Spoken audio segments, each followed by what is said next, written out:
बिस्मिल्लाहिर्रहमानिर्रहीम। अज़ीज़ तलबा अस्सलाम वालेकुम। क्वाड्रेटिक इक्वेशन के हवाले से हमारा जो 2-3 टॉपिक हम डिस्कस कर चुके हैं इससे पहले। तो क्वाड्रेटिक इक्वेशन को 3 मेथड से बेसिकली हम सॉल्व कर सकते हैं, जो कि मैंने पहले लेक्चर में आपको बताया था। एक फैक्टराइजेशन मेथड, उसको भी हम डिस्कस कर चुके हैं। फिर कंप्लीटिंग स्क्वायर मेथड, उसको भी डिस्कस कर चुके हैं। फिर उसके बाद कंप्लीटिंग स्क्वायर मेथड से हमने एक फार्मूला ड्राइव किया था जिसे हम क्वाड्रेटिक फार्मूले का नाम देते हैं, वो भी हम कर चुके हैं पिछले लेक्चर में। तो आज हम तीसरा मेथड जो है क्वाड्रेटिक इक्वेशन को सॉल्व करने का जो मेथड है by using completing square method, कि जो फार्मूला हमने पिछले लेक्चर में ड्राइव किया था उसको हम किस तरीके से यूज़ करके हम क्वाड्रेटिक इक्वेशन को जो है वो सॉल्व कर सकते हैं। तो क्वाड्रेटिक फार्मूला जो हम पिछले लेक्चर में ड्राइव कर चुके हैं, ये होता है x is equal to minus B plus minus B square minus 4ac square root over 2a। तो इसको हम क्वाड्रेटिक फार्मूला कहते हैं। x से मुराद ये है कि जो x से मुराद जो वेरिएबल होता है उसमें इक्वेशन में, वो यहाँ पे यूज़ होता है। अगर आपके पास जो गिवन इक्वेशन है वो वेरिएबल y में है तो आप यहाँ पे y यूज़ करेंगे। इसी तरह अगर कोई और वेरिएबल है तो वो यूज़ करेंगे। तो आमतौर पर x यूज़ होता है, इसलिए फार्मूला जो है वो x की फॉर्म में मैंने लिखा हुआ है। तो अब हमने क्वाड्रेटिक फार्मूले को यूज़ करते हुए सॉल्यूशन है क्वाड्रेटिक इक्वेशन का, उसको फाइंड करने का जो मेथड है वो सीखेंगे। अच्छा, यहाँ पे एक बात और आपको बता दूँ कि जितने भी क्वेश्चन आपको दिए जाते हैं पेपर में या आपके एक्सरसाइज में मौजूद हैं जो क्वाड्रेटिक इक्वेशंस है, तो अब अगर तो वहाँ पे मेंशन है कि आपने किस मेथड से करना है। अगर फैक्टराइजेशन मेथड लिख दिया गया है तो फिर आप उसी से करेंगे तो आपको मार्क्स मिलेंगे। इसी तरह अगर आपको कंप्लीटिंग स्क्वायर मेथड से कहा गया तो आप उसी से करेंगे तो आपको उसके मार्क्स मिलेंगे। अगर आप बाय यूजिंग क्वाड्रेटिक फार्मूला लिखा गया तो फिर उसी से करेंगे तो आपको उसके मार्क्स मिलेंगे। अगर आप अपनी मर्ज़ी से मेथड यूज़ करेंगे तो फिर वो क्वेश्चन तो आप कर लेंगे, आंसर भी उसका ठीक होगा, लेकिन उसके मार्क्स उसके नहीं आपको दिए जाएंगे पेपर में। तो इसलिए जिस मेथड से आपको कहा जाए आपने उसी से करना है। अगर सिंपली इतना लिखा हो कि सॉल्व दी क्वाड्रेटिक इक्वेशन, तो फिर आप पे है कि आप किस तरीके से उसको करते हैं। तो उस सूरत में आप कोई भी मेथड जो एप्लीकेबल हो वो उस पर यूज़ किया जा सकता है। अब एप्लीकेबल से मुराद क्या है कि आप हर किस्म के क्वेश्चन को हर टाइप से जो है वो नहीं कर सकते। ख़ुसूसन जो फैक्टराइजेशन वाले जितने भी क्वेश्चन हैं वो कंप्लीटिंग स्क्वायर मेथड से भी इजीली हो सकते हैं और फार्मूले से भी इजीली हो सकते हैं। लेकिन बहुत सारे क्वेश्चन ऐसे हैं जिनके हम फैक्टराइजेशन नहीं कर सकते, तो वो सिर्फ कंप्लीटिंग स्क्वायर मेथड वो तमाम किस्म की इक्वेशन को सॉल्व करने के लिए यूज़ किया जाता है। और जो क्वाड्रेटिक फार्मूला है ये भी तमाम किस्म की जो इक्वेशंस हैं क्वाड्रेटिक इक्वेशन है उसको सॉल्व करने में के लिहाज से आप यूज़ कर सकते हैं। लेकिन जो फैक्टराइजेशन मेथड है वो सिर्फ उन्हीं क्वेश्चंस पे आप अप्लाई कर सकते हैं जिनके आप फैक्टर आप बना सकते हैं, फैक्टराइजेशन जो है वो कर सकते हैं। इट मीन्स कि फैक्टराइजेशन मेथड जो है वो इतना कोई मतलब ज़्यादा सूटेबल मेथड नहीं है तमाम किस्म के क्वेश्चंस के लिए। तो उसके लिए आपको सजेशन ये है कि पेपर में अगर आपको क्वेश्चन दिया गया हो और वहाँ पे ये मेंशन ना हो कि किस तरीके से करना है, तो फिर आप क्वाड्रेटिक फार्मूला यूज़ कर लें तो ज़्यादा बेहतर है, या कंप्लीटिंग स्क्वायर मेथड से कर लें कि मुमकिन है कि वो फैक्टराइजेशन से वो क्वेश्चन ना हो सकता हो, तो आप अपना टाइम वेस्ट करें वहाँ पे। तो आज की हमारी एक्सरसाइज है 4.1, इसका क्वेश्चन नंबर 16 है 4x square plus 7x minus 1 is equal to 0। तो अब हमने इसको क्वाड्रेटिक फार्मूले से जो है वो सिंप्लीफाई करना है, इसको सॉल्यूशन जो है वो फाइंड करना है। अब इसमें उस तरह तो स्टेप नहीं है जैसे हम पहले कर चुके हैं, तो अब डायरेक्ट हम फार्मूला यूज़ करेंगे। लेकिन उससे पहले हम क्या करेंगे, इसके जो कांस्टेंट है उनकी वैल्यू फाइंड करनी है आपने। a की वैल्यू 4, b की वैल्यू 7 और c की वैल्यू -1।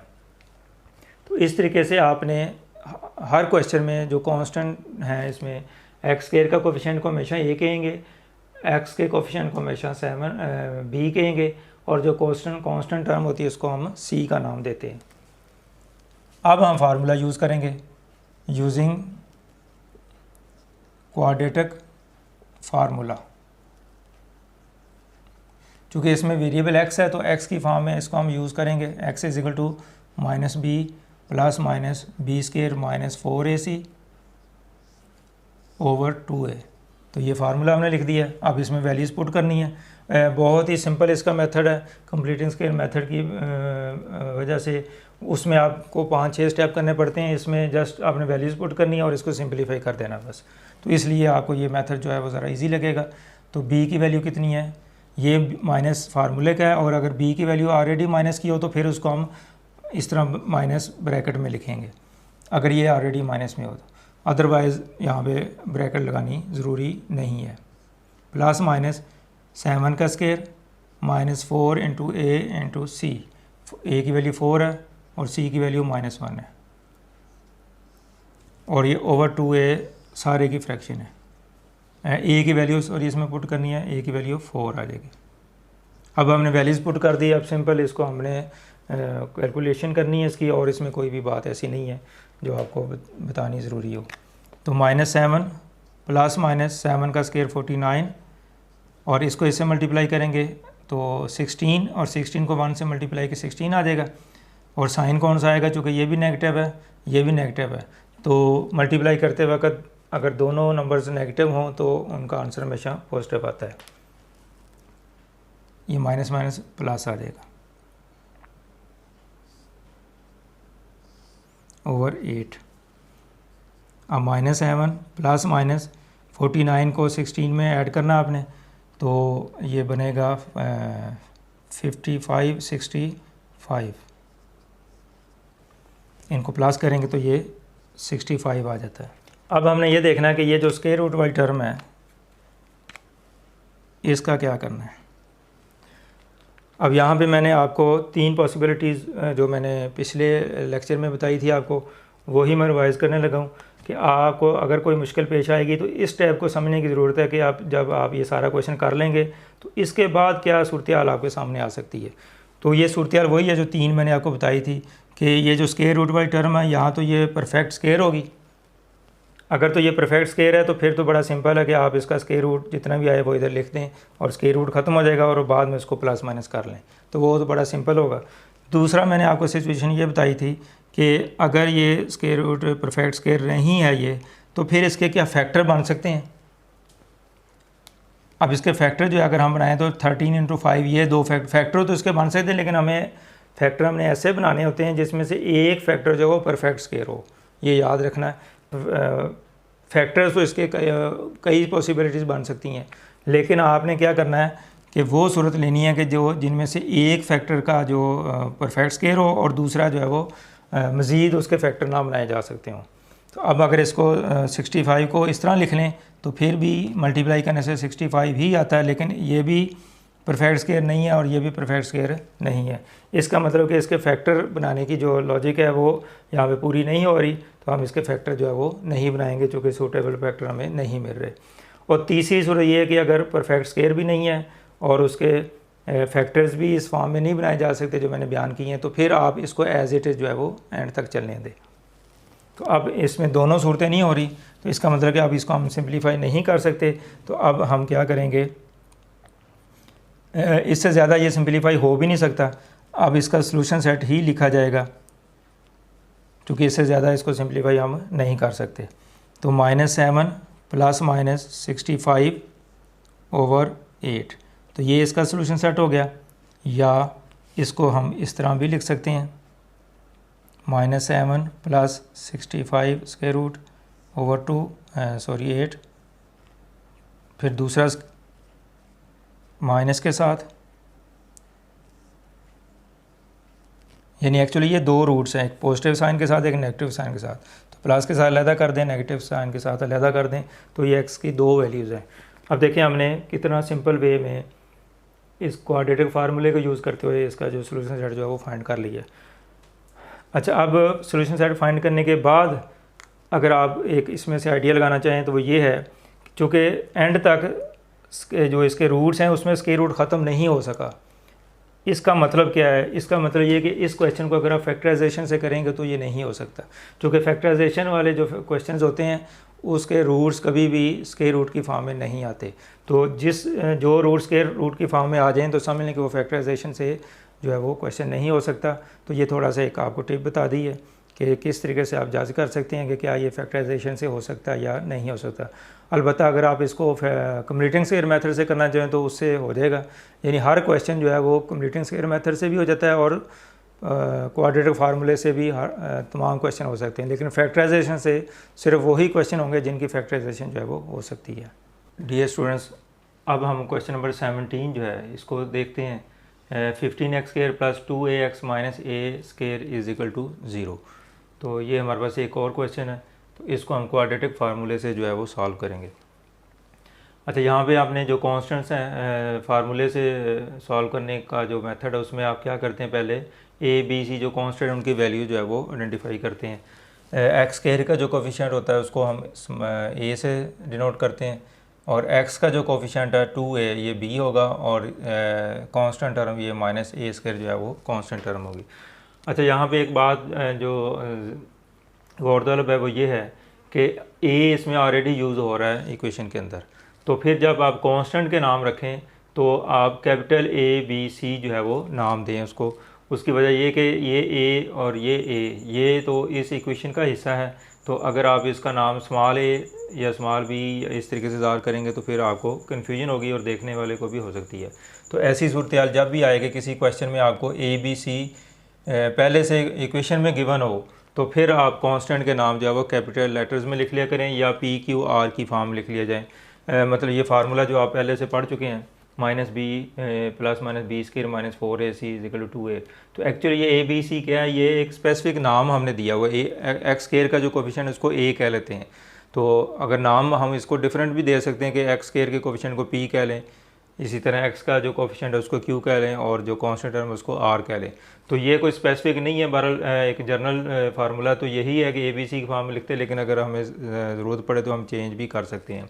तो यहाँ तो ये पी की आर की फॉर्म में लिखा जा सकता है, या कैपिटल ए बी सी वगैरह भी आप यूज़ कर सकते हैं। तो ये मैंने बात इसलिए बताई है कि जब इक्वेशन के अंदर ऑलरेडी ये चीज़ गिवन हो कि ए बी सी वगैरह यूज़ हो रहा, तो फिर उस सूरत में कन्फ्यूजन से बचने के लिए आप कैपिटल लेटर्स या डिफरेंट जो है कांस्टेंट एक पी क्यू आर वगैरह जो है वो यूज़ कर सकते हैं।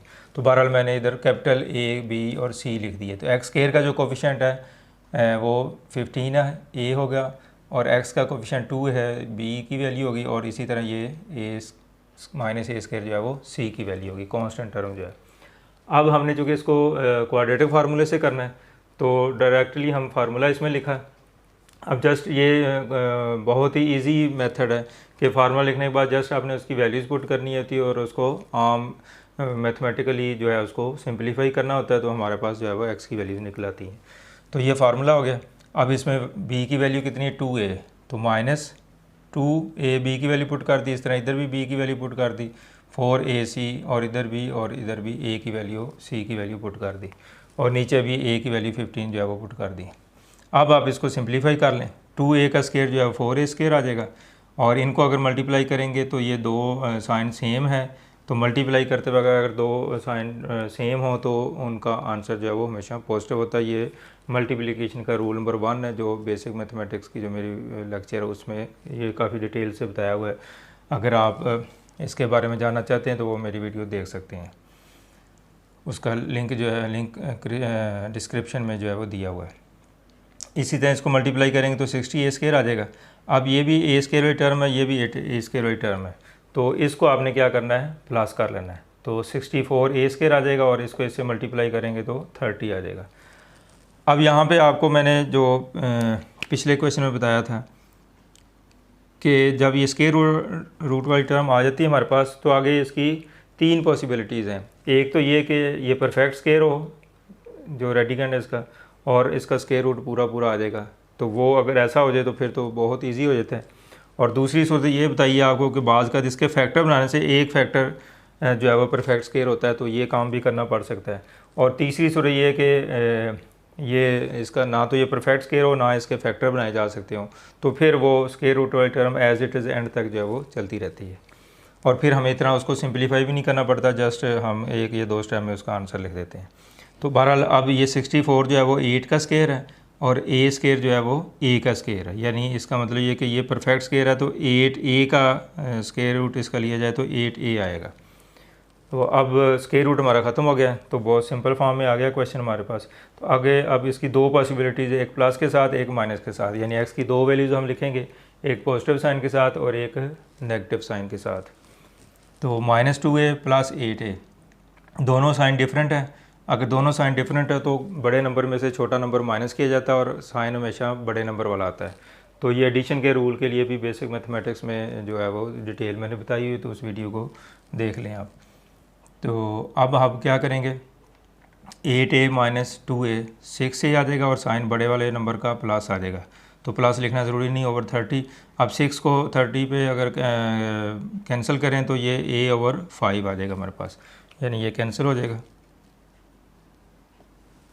तो x की वैल्यू a ओवर 5। इसी तरह दूसरा जो हमने लिया था एक पॉजिटिव साइन के साथ और एक नेगेटिव साइन के साथ, अब दोनों साइन सेम है, अगर साइन जो है वो सेम हो तो फिर उनको हमेशा प्लस किया जाता है और आंसर जो है उनका कॉमन साइन यानी ये जो दोनों के साथ होता है वही आएगा।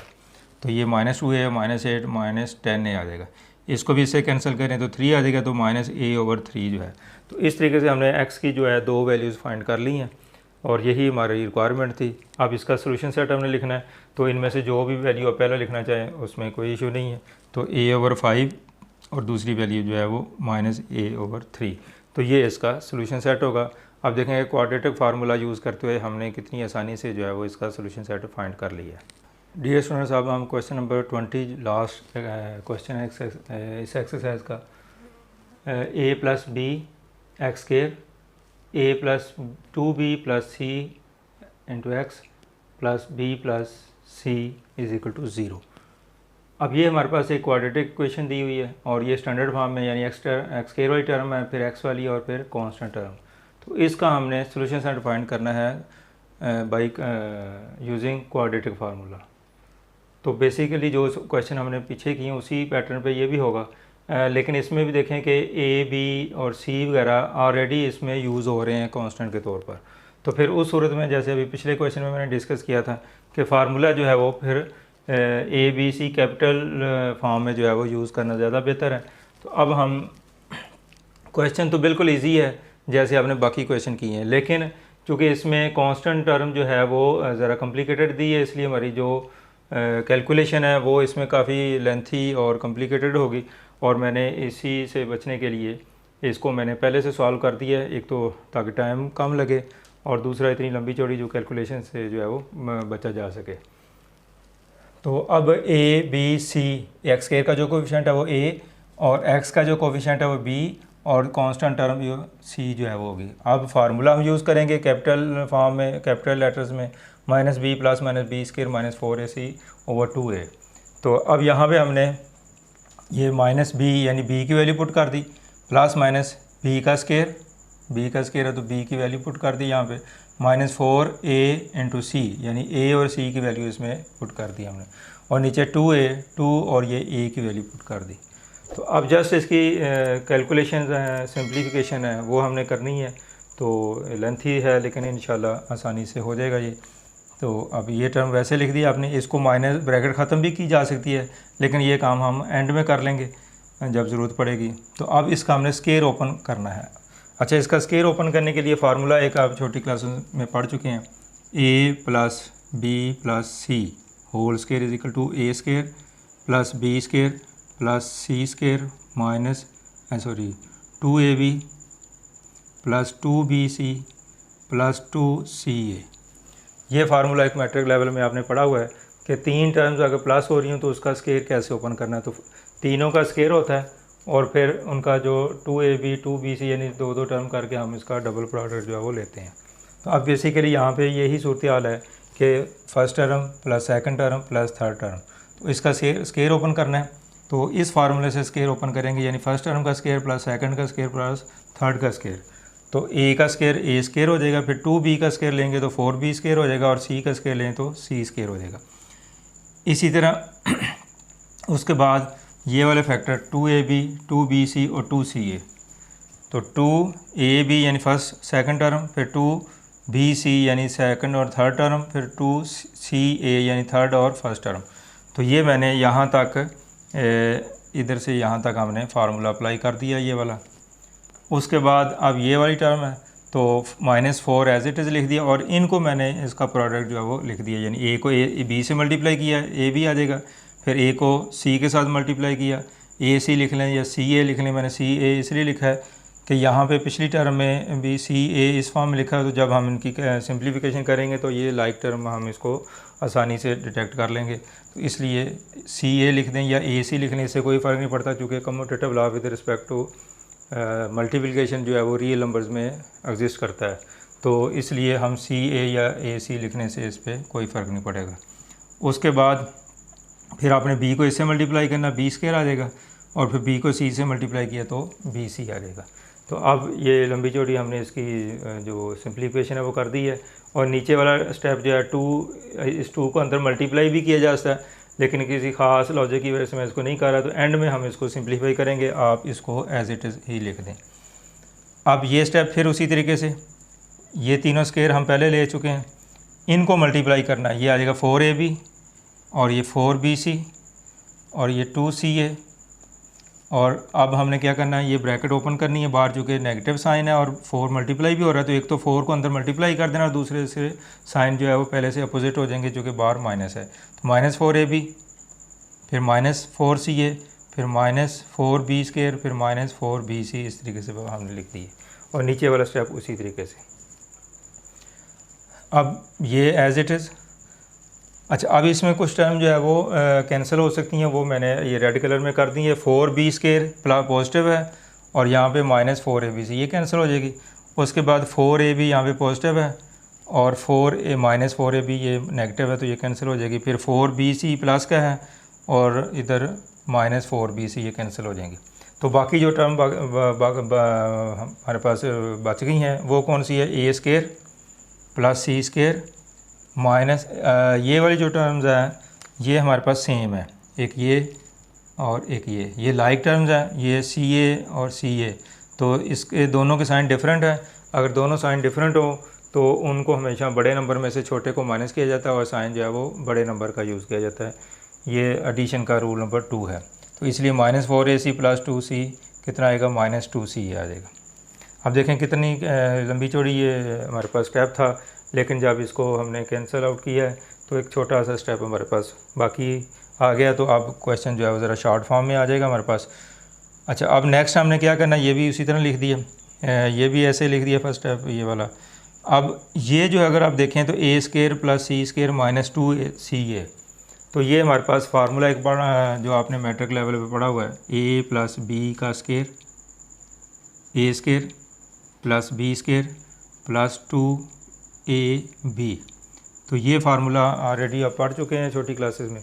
तो इस फार्मूले के बाद इसमें अगर नेगेटिव साइन हो तो फिर एक और फार्मूला हमारे पास, a square plus b square -2ca या ab। तो अगर इधर प्लस है तो 2ab वाला फैक्टर पॉजिटिव होगा, अगर माइनस है तो 2ab वाला फैक्टर नेगेटिव होगा। स्क्वायर वाली टर्म जो है वो हमेशा पॉजिटिव होती हैं।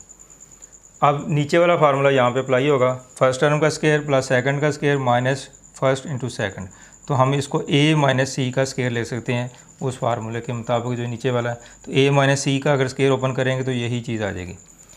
नेक्स्ट स्टेप में स्क्वायर और स्क्वायर रूट कैंसिल हो गया, यानी ये परफेक्ट स्क्वायर बन गया। तो जब परफेक्ट स्क्वायर है तो ये स्क्वायर और स्क्वायर रूट कैंसिल हो जाएगा, तो a - c आ जाएगा।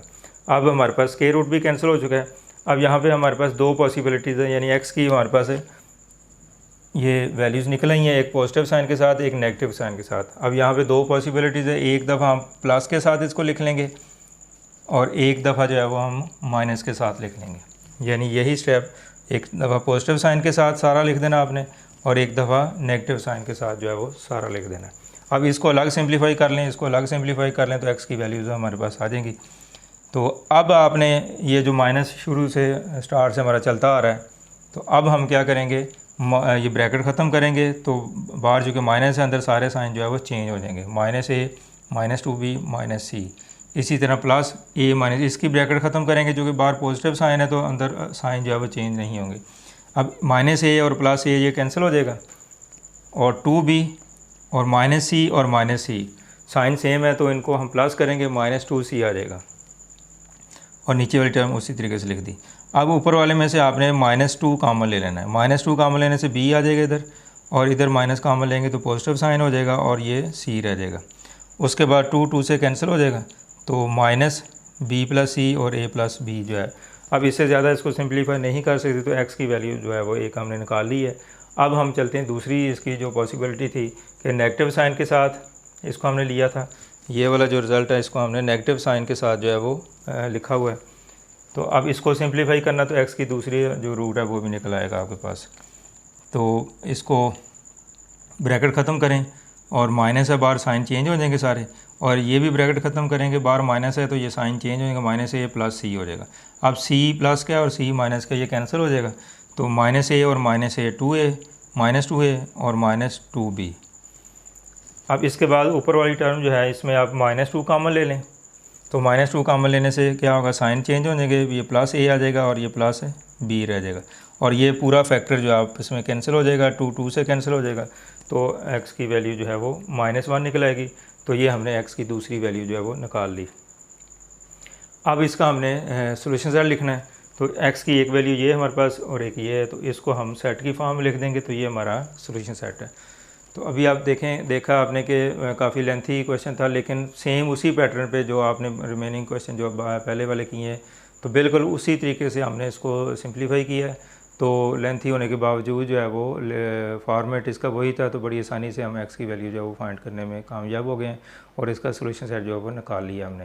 तो ये था हमारा आज का जो लेक्चर कि किस तरीके से आप क्वाड्रेटिक इक्वेशन को क्वाड्रेटिक फार्मूला यूज़ करते हुए जो है वो सिंप्लीफाई कर सकते हैं, उसका सोल्यूशन जो है वो निकाल सकते हैं।